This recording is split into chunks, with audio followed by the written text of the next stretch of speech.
gaano sila kabilis, medyo nag-matrix pa. Nag-matrix pa! Yung galawan doon ng Omega, nag-step up sila dito. Kumbaga nag-evolve coming from game number 5. Sa sobrang lupit ng pagkapanalo nila, may special effects pa. Oo, the glitch effect, mga kaibigan. But, still, they are still down. One game. Pero sabi nga natin, the mindset. One game at a time. Nakuha natin yun, bro. Isa pa ulit. One game at a time, bro. Are we going to game 7? Oo, but this is already the first time na may game 6. Parang tumawag. Parang ano nga hindi lang namin alam, pero mukha nga yatang tumawag if Omega could be able to pull off another win. This is gonna be the first time, first ever ng best of 7 at mukhang mararamdaman din natin, literal, na 7 matches on the Grand Finals. Nag-5 matches tayo kanina, Rob. Tingin ko, sulitin na natin Parang sulitin na kasi last na to Last na to for the MPL. Uling-ura na basically, baka next year na nga ulit ang MPL di ba? Parang so, dapat, why not? Dapat extend na Oo, parang kayo ba? Kayo ba, mga kaibigan, sa mga nanonood dyan sa inyong mga bahay o kaya sa mga kung sa opisina, kung nasan man kayo ngayon, baka sa kotse nanonood kayo, mag-ingat kayo sa pagdadrive. Gusto nyo ba ng Game 7? Comment nyo yan dyan sa ibaba. Ay, nako ako, Rob. Sasagutin ko na kaagad yung tanong mo. Ako, gusto ko lang ng mga manulupit na games. Ako din. Kahit Game 10 pa yan, kahit Game 12 pa yan, sa akin, wala tayong ibang gagawin kundi laban lang. Laban lang. Ang gusto ko pa doon, bukod sa laban lang, mawala yung Barats. Gusto ko mabago Mabago naman, tol. Oo, kasi sunod-sunod Sunod-sunod Tignan natin kung iba pa na nga ba talaga ang Barats sa next game. Patunan natin sa kaibigan natin na si Wolf.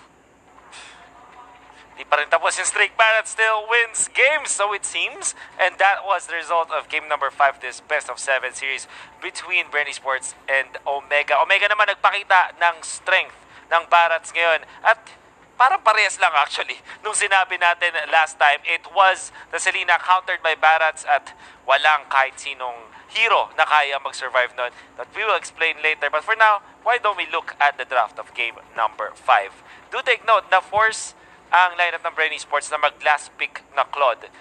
If you're thinking about it, siguro Claude na yung best case scenario para sa Bren Esports. Hindi naman sila pwede mag 1-1. Hellcurt could be an option or something like Bruno, diba? But Bren Esports, yung last pick nila na Claude, na checkmate sila ng Omega dahil na rin dun sa order of picks ng Omega. Do take note, Barrett's first pick para sa Omega, ang daming laban na core heroes at yung Bren ay napilitang kumuha ng Esmeralda and Selena. But I think that this is the time where we say, Selena, mukhang may counter ka na. And that is definitely the Barats. Ilang beses din natin nakita all throughout this game na tinatangke lang ng isang Barats ang arrow ng Selena and any other crowd control from Bren Esports. Not only that, yung play ni Heath para pigilan si Cartesi na makakuha ng purple buff since minute 1, that's also an important factor kung bakit nanalo ang Omega. Bren, sobrang dependent nila sa purple buff, that's Claude. Not only the purple buff na yung buff lang mismo, but the farm that you get, EXP and gold that you get from taking down the statue chakra or the serpent nga tinatawag natin ay importante para sa progression ng isang Claude. Iwan talaga sa farming ng isang malapit na Yi Sun-shin na alam natin ay kaya mag-solo jungle para sa side ng Omega. That's also another factor that we have to take into consideration. Kinayang mag-solo ng core or ng carry ng Omega mag-farm habang binigyan niya ng free pass etong si Hylos as well as si Valier na mang-bully ng lane natin, while Bren, Kufra needed na tulungan itong si Claude at hindi na nakaikot members ng Bren Esports. One of those rare moments na masasabi mong na outdraft ang Bren Esports. But that is Omega. We know this team can defeat Bren Esports and have defeated Bren Esports before. Let's look at the post-game stats at tingnan natin kung sino may pinakamalapit na ambag, and it still is Doshi on the Farsa. Do take note, ang Omega ay isa sa mga konting teams na masasabi mong comfortable sila na may mage side lanes, and Toshi is one of those players na hindi takot at kabisadong-kabisado yung mga ganitong klase ng side lanes. That is why Farsa worked wonders for Omega as well. Bren Esports, for the first time, makikita mo ang kahinaan ng kanilang lineup. I think that in the coming games para sa Bren Esports, hindi na sila magpapa-corner when it comes to looking for the course. Diba? Parang yung carry choices ng Bren Esports dito doon ka na mapapaisip. Then again, that was just game number 5. Why don't we look at the highlights kung paano nga ba nag-develop itong Omega draft na actually, it's all about ease. Ito yun, sinasabi natin first na dominant na performance mula sa Omega kasi hindi nila hinahayaan na makakuha ng purple buff si Carteezy. In fact, Carteezy is just level 4 at this moment. Sobrang baba. Hajizi is already level 5. And eventually makakuha sila ng purple buff dito at hindi pa sila mamamatayan ng significant heroes. Then magsusnowball sila na magsusnowball. The emphasis of Omega to not give farm to Carteezy on this Claude really paid dividends. Ang ganda rin ng pag-collapse nila ng lahat ng members nila doon. Again, team fight for Omega dahil kaya nilang pumunta doon sa mid lane lahat. They have Valier and Hylos, very good bullies. At ang dami nilang pang-soak ng damage ng Bren Esports. Glorious Pathway was well done. Yung choices din, lalong-lalo na sa huli na to sa Claude. Ito na talaga yung masabi mong, it's over. It's over. Omega, they really steamrolled over Bren Esports. One of those rare moments na makikita natin na dinominate ang isang team, ang Bren Esports. At saktong-sakto pa sa game number 5 yan ng ating best of 7 grand finals. This is why Omega is such a good team to really challenge Bren Esports. Sila lang yung nakatalo sa Bren Esports in a series at sila lang din ang nagpapahirap sa Bren Esports ngayong playoffs. My goodness, Omega, worthy adversary for sure for Bren Esports. And Hajizi, the Yisun Jin, 6-0 and 3. Pero hindi rin niya ito magagawa kung hindi dahil sa kanyang mga teammates. I think this was an overall effort coming out from Omega. And not only that, wonderful drafting coming out from Coach Dale. Ano kayang bawi ni Coach Ducky because of this? Or, punta ba tayo sa Game 7? And malalaman natin yan. Obviously, para sa Game number 6, if you're supporting Omega and their campaign here sa MPLPH Playoffs, scan this QR code. At kung ikaw naman ay naniniwala talaga sa Bren at ang hashtag Bren lang malakas, scan this QR code as well. Would love to hear from you guys and also kung sino ng latest updates na latest para sa MPLPH scene. Of course, just visit the official MPLPH page or scan this QR code. Gusto rin namin makarinig sa inyo mula sa inyong survey. Just fill it up and you'll have a chance to win rewards through this QR code. At syempre, sa susunod na rin na QR code. A lot of ways for you to win the rewards. Napakadali lang. Just fill out those forms. Speaking of rewards, we have a lot for you guys sa mga mahilig dyan sa giveaway codes. Every single time na magkakaroon ng post-match analysis, dito lang syempre sa solo analyst segment, mamimigay tayo ng mga giveaway codes. Tatlo yan, every single game. Kaya kung ako sa inyo, mag-wish pa kayo na marami pang games. At syempre, mag-stay kayo dito sa ating solo analyst segment. My goodness, it is already late na. Malapit at mag 2-day event ang ating grand finals. But then again, syempre, para sa mga viewers out there, the finals is just started. Actually, kahit pa match point number ni Sports Omega, hindi pa sila magpapatalo. Grab your snacks, grab everything. This is gonna be an exciting game number 6 for sure. The grand finals ng MPLPH Season 6. My name is Wolf, your resident analyst. We'll find out kung ang Barats ba ay mababan na or may sagot na ba ang kahit sinong team sa nakakatakot na hero na to. We'll have to find out. Back to you, casters. Ginaya ko lang si Wolf. Yun nga. Yun. Ilang minuto na lang, 2-day event na naman tayo, Rob. 45 minutes to be exact. Ayun. Ang galing Oo. mo doon. Ang galing mo mag-mat doon. Totoo yan. Ayan. So, Rob, eto na ba ang pinakihintay natin? Ibaban na ba Yun nga eh. ang Barat? Actually, nag-post nga ako. Oo. Then sabi ko, pakiban Barats, please. Nag-please na ako. Nag-please ka Kasi, na. ay, ano eh, doon umiikot yung ano eh, yung Parang series natin eh. Game 2, Game 3, Game 4, Game 5. Tama. Puro Barat. Para Tsaka Barat. ang interesting kasi dito ngayon, sa laban ng Bren at Omega, hindi siya matagal eh. Ganito kagaling yung dalawang teams. Oo. Pag alam nila panalo na kami, tapusin na. Oo. Yung pinakamalapit lang siguro natin was game number 5. Oo. Game number 4. Oo, 4. Yun yung ano eh, yung may Lunox. Close. Oo, that was the very close fight na may comeback. Pero in terms of what you're saying kanina, totoo yun. Ang galing mag-capitalize kasi ng bawat team dito and on their lead. Oo. 'Di ba? Katulad kanina, that was one of the perfect games in the series dito ng Omega. And grabe din, in terms of the drafting, ginulat na naman tayo ng Omega. Yung the misdirection ng pagkuha nila, na yung Farsa, parang they've done this twice, 100% win rate in terms yun sa strategy na yon, yung paggulat ng biglang pagkuha ng Valier sa high loss, it was done perfectly. Talagang nabasa. Oo. Coach Dale. Nabasa eh. Parang, eto formula, Rob ha? Balik natin. Game 1, Bren. Bren. Game 2, nagbarat sang Omega. Mhm. Game 3, Game 4, nagbarat sang Bren. Yes. Tapos, hindi pa rin nila binaba ng barats ngayon. Hindi pa din. Okay? Pero, ang isa sa mga naging dominant din for the side of Omega is hindi na nga. Tanggalan na natin ng assassin.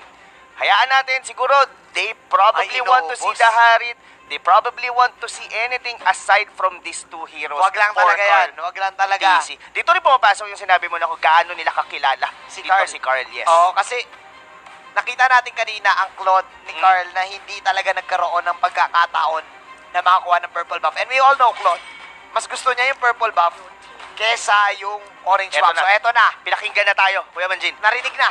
Maiiba na. Pero still, the Uranus will be the one to be open dito for the side of Bren Esports. Pero at least, Hindi for yung barats. the game number 6, wala tayong barats. Eto kasi game. pagkakaiba niyan, Rob, ha?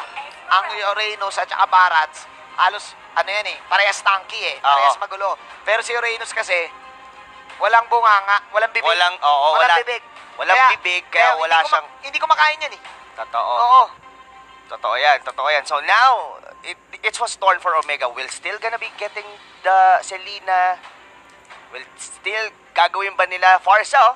Farsa. Tinanggal na yung Farsa, no? So Ay, mukhang oo. wala na yung certain strategy na ginawa. Ganon din yung plan lagi ng Bren, no? Parang ang ginagawa nila, tinatarget nila ngayon si Toshi. Meanwhile, ang Omega, tinatarget nila si Carl TZ. Pero, there's a part that doesn't make sense, at least on this draft. Kasi the Esmeralda was already Open shown eh, oo nga eh. Pero kasi syempre, this is the first ban. Three, So, oo. ngayon, bumalik ngayon dito ang Omega on how they actually draft during the first 3 games. Which is, we're in, nag-Esmeralda doon si Toshi. Now, Correct. the Valier, kita natin kanina how aggressive dito si Few. The only thing for Omega dito ngayon is that they have to deny Big Lusty. Lusty is the way. Oh, if Lusty either is the way. I-deny nila rito si Lusty or they get a hero for Haji, then magban na sila Oo, ng hero kasi ni Lusty. Pag na-activate si Lusty dito, ma-activate ang buong squad ng Bren. Tama ba ako, Rob? Oo, ang isa pa dito, well, it's Roger Oh. is the best carry for them. You wouldn't want to have a YSS dito sa Dito ganitong lineup. ganito. Oh, So, pwedeng iban ang YSS. Ngayon, possibly, ng Omega. well, this is also, pwede rin naman nang mag-culot ulit ang Bren dito or even yung Harit nga eh. Oo. Diba? Pero, Yeah. we'll see kung ano ang magiging pick dito ni Carl TZ. Gagana ba sa'yo to, Rob Luna? Dinabas ng Bren Esports yung double U side lane, the Uranus, and the Yuzhong. Yuzhong. Okay. Ang unat nito ngayon, ha? Yes, makunat sila pero they are very reliant on staying on their lane. Kumbaga, this is not the type of heroes that yung pumupunta. 'Di ba naging successful for Omega this past few games. Nung game number 2 and game number 5 is yung nagsasama sila kagad. Oo, because of the Barats, 'di ba? So ngayon, if this is the way Bren Esports want, they want to have a very strong side lane. Probably Omega could be able to target the mid dito for Bren Esports. Give Oh. Carl a hard time na makapag-farm. Yeah. Yes, Yeah. kasi Uranus, given na yan, even Yuzhong, given na yan, they could be able to farm on their own respective lanes. Pero, let's just target kung nasan ang weak link or nasan yung weakest point ngayon ng Bren Esports. Just probably, makipagsabayan sila dito kay Few sa gitna. Or, of course, this is still a Selena. We've seen Haze, time and time, nagde-deliver talaga siya pag magamit siya ng Selena. Who knows? Oo. Diba? Who knows? Pwede, no? Oh! Ngumiti na si Mr. Fundamental. Alright. I like At this. mukhang ninakawan nila ng akay. Mhm. Si Lusty, dito papasok yung sinabi mo, Rob. And that I think the Tigreal at this point is really slow. Well, they Kung pipiliin yung probably Tigreal. they would try the same thing that Omega did on game number 5, the high loss. That's gonna be a possibility, pero ano ang magiging core dito ng Bren. ng Bren? Is it gonna be Yeshon Shin? the Yeshun Shin? Yun na lang or ang titira the eh. Harit? The Claude? Or rather the Claude? What is it? The 1-1 probably gonna be too clunky Option, para yeah. sa kanila. Who knows? Harit, it's gonna be the Harit. They did it yesterday, and a Popol. Popol and Kupa. Okay. Ang Chicho Dog. Okay. This Rob is- Luna, anong meron ngayon? Parang This is Ganyan quite good in the early stages of the game for Brain Esports. Sobrang magiging aggressive nila. Kasi whenever you see a Valier, certain thing, ano talaga, you have to partner it with someone na sasabay doon sa Valier. Eh. Not unlike, hayaan mo lang yung Valier mag-poke and bantayan. Kasi most of the time, Carl TC are just being left out.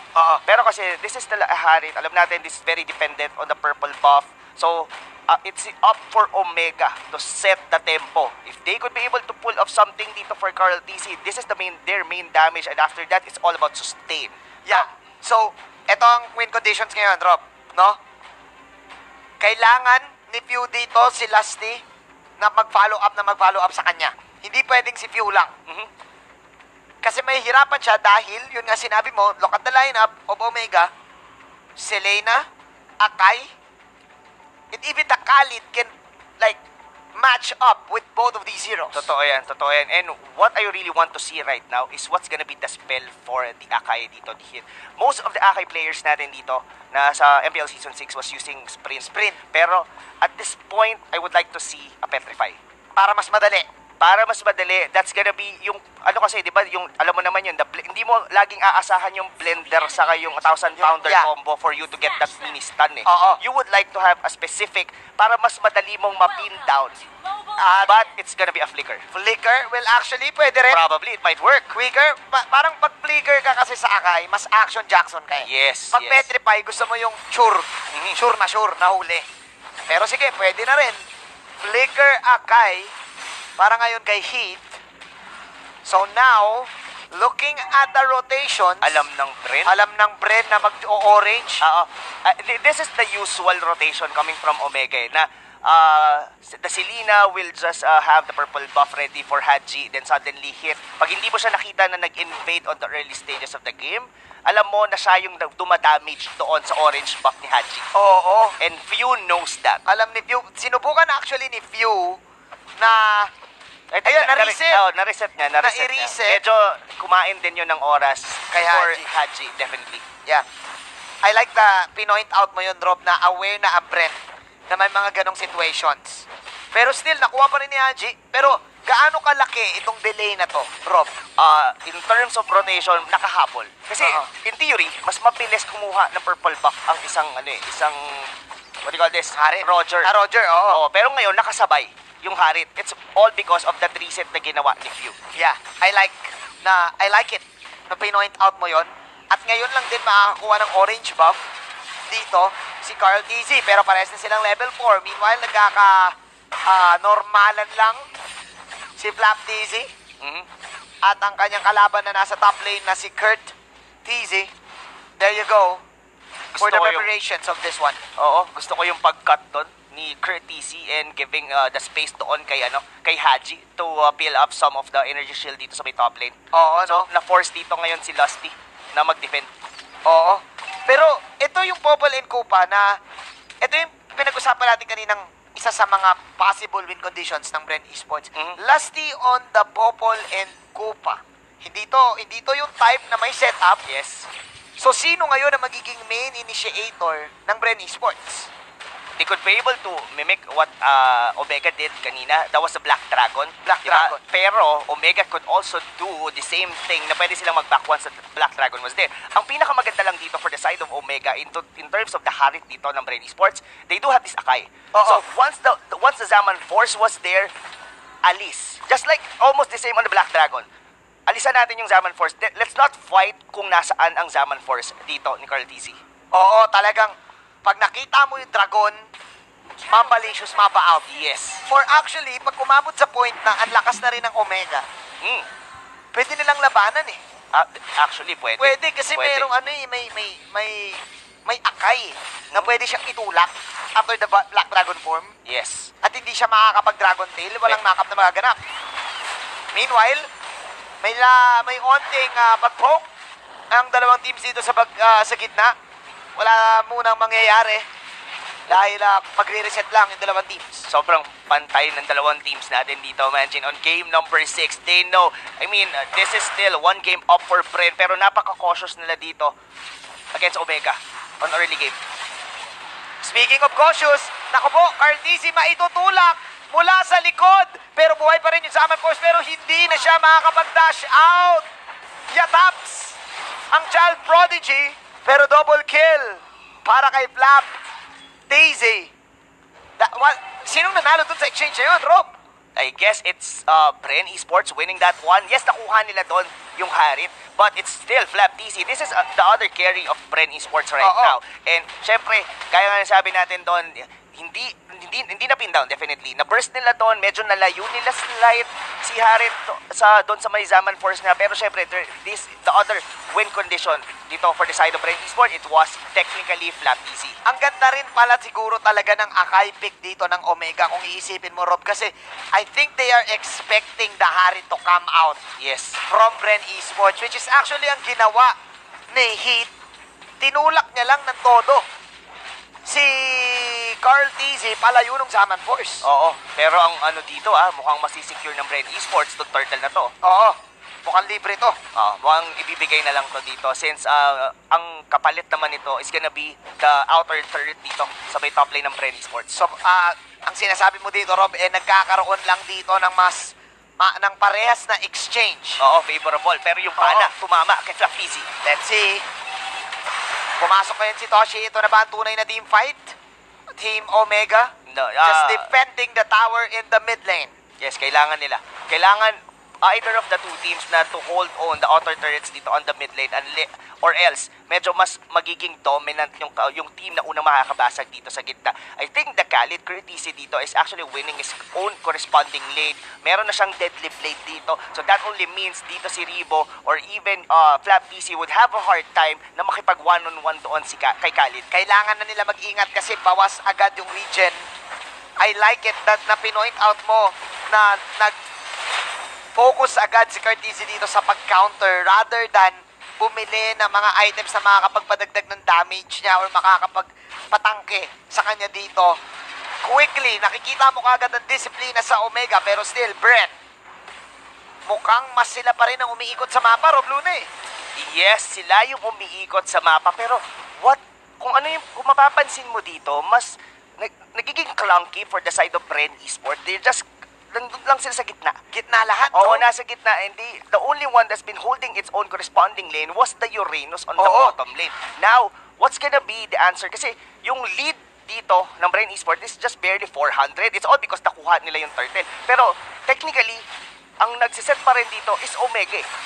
Oo parang hindi rin makalapit yung Bren. Yes. Kasi yung Omega, alam nila na may pang-counter go. Alam nila na may Hurricane Dance. Alam nila na may Sandstorm. May Pana. At ang nagagawa lang nila, Steve, pinang-scout niya lang yung Chichudog. Yes, and as well, syempre, yung mga trap din niya. So, parang it's a battle of vision on both of the two teams. Kumbaga, yung mga traps nila dito is just being used as a vision on both sides. Ayun na nga. Vision is the mission. Tama ba? Pwede. Kapag may mission, may vision. Yes. Yun. Totoo naman. Totoo. Pero ang mas totoo dito is kung sino yung makakakuha ng orange buff. Sino nga ba? It is going to be, again GZ. Naku, delikado si Ribo. Si Ribo, kaya yan. Regen para kay Ribo Pag dito. nag-Lycan Pounce, baka pwede pa. Pero yung turtle dito, sa ibaba. Hindi aabot. Mula doon si Flap TC, mula doon din si Pew. Pew, tatamaan siya ng trap dito. Atake siya ni Hayes. Hello, my friend. Habang yung Dragon dito ay sumusugod na, tumatakbo na ang side ng Omega. Flap TC, papasok ngayon with the Dragon Tail. Si Flap TC! Wow! The Super Rookie! Doing it! Is Para sa this Bren it? Esports. Is this it for Bren Esports, mga kaibigan? That was a perfect place of Zaman Force doon sa may turtle pit kasi ini-expect din naman ni Carl na probably baka mapin down siya, placing the Zaman Force in between or rather inside doon sa turtle pit. Makakagalaw siya, makakapag-chrono dash siya. At yun yung perfect na senaryo para sa Harit. Ang ganda nun, kumbaga, pag naitulak siya, doon pa rin siya na nasa loob ng Zaman Force. Oo, hindi siya na ilayo Oo. doon sa Zaman Force na yon, and it perfectly worked for Carl TZ. Gusto ko lang din i-point out, Rob Luna, na besides the fact na ang ganda nga nung Zaman Force positioning is that Flap TZ, ito na yung tanong ko sa'yo kanina eh, sino mag-initiate? The super rookie with the setups, 4-0-1. Ito ba ang pinaka-dilema ngayon ng Omega na kalaban? Yes, I guess. And just to point out, ang ganda rin ang position ni Pew that time. Yes, he was actually almost a 1/4 HP, pero hindi na siya pinansin eh. And tinulak niya lang doon yung Hurricane Dance ni... Actually, kahit namatay siya, nagawa niya yung trabaho niya eh. Totoo. Oo eh. So, yeah, Bren Esports outwitting Omega doon sa nangyaring laban as they are now pushing towards the top lane. Basag agad because of the Popol and Kupa. Ito rin yung maganda sa Popol and Kupa hero ngayon eh, no? Oo. Easy tower taker. Easy tower taker, and as well, ang pinaka-dominant ngayon dito is yung how Bren Esports punish the rest of the members dito ng Omega. It's just that slightest mistake on the turtle pit, pero mukhang may bawi pa naman dito yung Khalid kay Lusty. May palag pa din. Pero crucial to tumama yung pana. Tumama yung pana nga as Team Bren will bait that arrow. Hindi pa rin namamatay si Flap, hindi pa rin namamatay si Rebo. Actually, si Ajizi ay hindi rin namamatay, so pwede pang may gawin dito. Ang Omega, the arrow will not connect. Para dito kay Hayes. Medyo napipreoccupied sila dito kay Rebo sa may bottom lane. Ang tagal, Oo. no? This might be a bad turn for the side of Omega as Flap Easy used Black Dragon dito. Mukhang setup. Mukhang setup talaga. Actually, wala silang napalang dalawa. Omega, sumusubok kumuha ng kill dito, pero laging nakakatakas ang Bren. Ano nangyari dun, bro? Oh, no. What Omega really needs to do right now, Manjin, sa totoo lang, is just to hold it. They don't... Kalma lang. Kalma lang. Basically, they could outscale the heroes of Bren Esports dito. But if they gonna be too hasty, kung medyo minadali nila or pinalagan nila, hindi nila kinuha yung correct timings nila dito, Bren Esports definitely can outrun everyone from the side of Omega. Pero this is what Bren Esports needs to do right now, is try to take the Lord and make Omega into positions na awkward para sa kanila. At ang awkward nga, men, kakasabi mo lang awkward positioning. Omega, kanina pa, yung mga arrows, tumatama, pero awkward kung papasok ba tayo o hindi. Hindi nila malaman ngayon kung go ba or back muna. Yes, So, yes. patience talaga ang kailangan ng Omega dito dahil yung Bren, pinaglalaroan lang yung utak nila. Exactly. Ang part, yung paro tumama doon kay kay Carl TC, but Hayes won't be risking it just to try to kill it. Pero ang tingin ko, ang ginagawa dito ng Bren is just trying to attack the Lord. Pero when Omega tries to contest, they would definitely go for the heroes dito ng Omega. Makikita natin yan. Dahil yung Lord ngayon ay inaatake na ni Carl TZ. Is this a bait though? Nire-reset lang ang Lord dito, Rob. At naglolokohan lang si Toshi tsaka si Rebo sa top. I guess Omega is likely winning this attrition battle. Sa totoo lang, Manjit. Kasi gaya nga ng sabi ko, they are gonna be the one na mas mag-scale. Pero speaking of scale, habol yan. Medyo Habol Rebo, yan. Oh no. kulang yata yung pagpapaputi dito ni Toshi. Tended siyang magpapaputi, pero kaya actually na Mukhang magpapaputi. kaya nga. Sabi ni Toshi, teka lang, Doc Doc, eto ba reset Doc? Doc, teka lang, kalma. Nagkakasaykuhan. Oo, Nagkakasaykuhan. nagkakasayawan. This probably gonna be one of the closest fight natin in the series. This game number 6 is really giving us the chills. Ito na nga kaya, will Bren Esports be able to close this one for the Grand Finals, or Omega forcing a Game 7 against Bren Esports? Ito ata yung pinaka-dikit. Totoo. Hindi kagaya nung 4 Nung 4 parang may nakakapag-push pa rin So ngayon, Zaman 4, sa habulin pa, nanggigil ng onte si Carl TZ dito kay Toshi. Kaso medyo nasa awkward position ng Bren Omega, Esports, naku po, ito ang gusto nilang laban pero may nakakam sa tatlo. Ang ganda ng kuha ni Doc Rebo. Mawala sila dito para kay Heat. Pero yung paboy ni Pew Pew Pew Pew Pew habang yung dragon ay narito na. Huli kayo, Omega. 4 ang nawala sa kanila. They can finish this one. Ito na ba ang katapusan ng Omega? Merong minions dito. Si Curtisi ang natira, tatapusin na ng Bren. Nako. Ayaw na namin Nako po, ito na magpuyan. yun. Bren Esports, ang pinakabagong kampiyon sa MPL Season 6. #Bren lang malakas.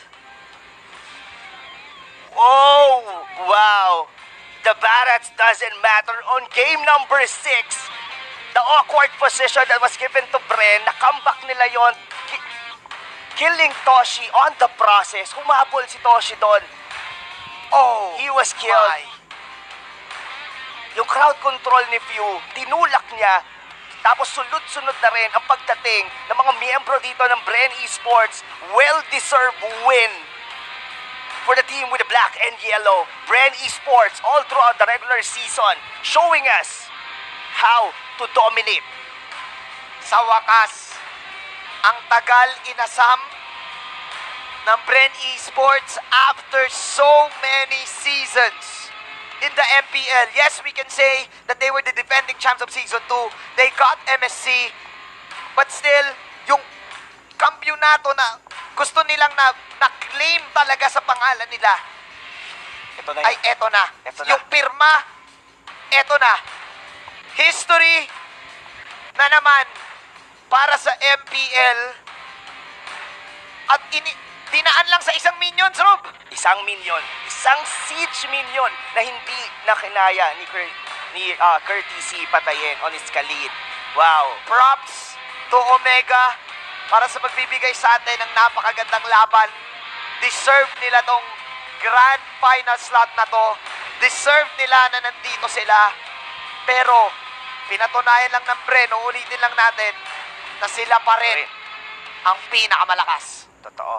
Ito na. Well, of course, congratulations once again to the whole squad, the whole team of Bren Esports. Of course, to Coach Ducky as well. Sa lahat. Sa lahat Sa sa lahat. sumusuporta sa bumubuo ng Bren.